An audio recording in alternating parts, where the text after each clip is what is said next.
അമ്പരച്ചുംബികളെ പോലെ ആകാശം പതാക പാറിപ്പറപ്പിച്ച 30 ദശലക്ഷം വിശാല മൈലുകൾ വിസ്തൃതമുള്ള ഇസ്ലാമിക് റിപ്പബ്ലിക്കിന്റെ 4ാമത്തെ ഖലീഫ സയ്യിദുനാ അലി ഇബ്നു അബീ ത്വാലിബ്.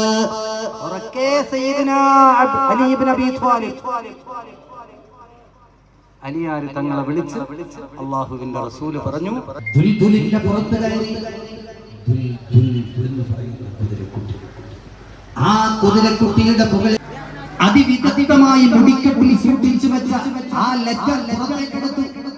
പെൺകുട്ടിയെ സാക്ഷി സഹിതം